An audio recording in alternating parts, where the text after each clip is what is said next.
रामू नाम का एक दूध वाला रहता था। उसके पास एक प्यारी सी जर्सी गाय थी जो उसे हर सुबह और शाम स्वादिष्ट दूध देती थी। यही दूध रामू के परिवार के भरण पोषण का एकमात्र सहारा था। वो रोज सुबह साइकिल पर केन में दूध भरकर पास के बाजार में जाता और बेचकर कुछ पैसे कमा लेता। उसकी जिंदगी शांति और संतोष से भरी हुई थी, हालांकि उसमें बहुत अधिक धन दौलत नहीं थी।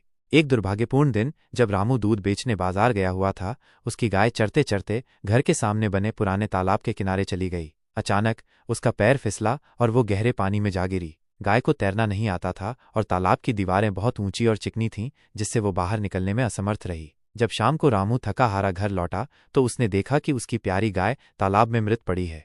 यह दृश्य देखकर रामू के पैरों तले जमीन खिसक गई। उसकी आंखों में आंसू भर आए और वह फूट फूट कर रोने लगा। उसे अपनी गाय से बहुत लगाव था और अब वो सोच भी नहीं पा रहा था कि अब उसका और उसके परिवार का क्या होगा। दूध बेचकर ही तो वो 2 पैसे कमाता था, अब वो क्या करेगा। उसके पास कोई और हुनर या काम नहीं था जिससे वह पैसे कमा सके। उस रात रामू को बिल्कुल नींद नहीं आई। वो पूरी रात अपनी मरी हुई गाय के बारे में सोचता रहा और भविष्य की चिंता उसे खाए जा रही थी।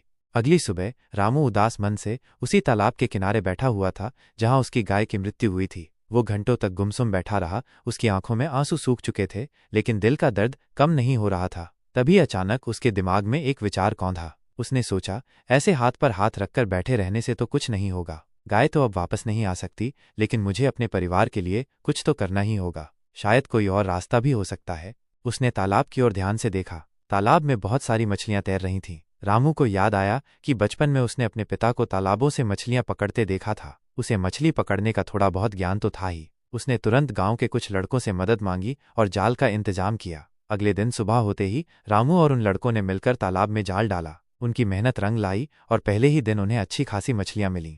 रामू उन मछलियों को पास के बाजार में ले गया। ताज़ी मछलियां देखकर बाजार के लोगों ने उन्हें तुरंत खरीद लिया और उसे दूध से भी ज्यादा पैसे मिले। रामू को यह देखकर बहुत आश्चर्य हुआ और थोड़ी उम्मीद भी जगी। उसने हर रोज तालाब से मछलियां पकड़ना और बाजार में बेचना शुरू कर दिया। धीरे धीरे उसे मछली पकड़ने और बेचने का अच्छा अनुभव हो गया। उसने कुछ और लोगों को भी काम पर रख लिया और उसका मछली का व्यवसाय खूब चलने लगा। कुछ ही सालों में रामू ने मछलियों के व्यापार से इतना पैसा कमा लिया कि उसने अपना घर पक्का बनवा लिया और गांव में उसकी अच्छी पहचान बन गई। वो अब एक गरीब दूध वाला नहीं बल्कि एक सफल व्यापारी बन गया था। इस कहानी से हमें ये सीख मिलती है कि जीवन में जो भी होता है उसमें कहीं न कहीं अच्छाई छिपी होती है। जब एक रास्ता बंद हो जाता है तो हमें निराश होकर बैठ नहीं जाना चाहिए, बल्कि हिम्मत और समझदारी से दूसरे रास्तों की तलाश करनी चाहिए। अक्सर मुश्किलों के बाद ही सफलता का नया द्वार खुलता है।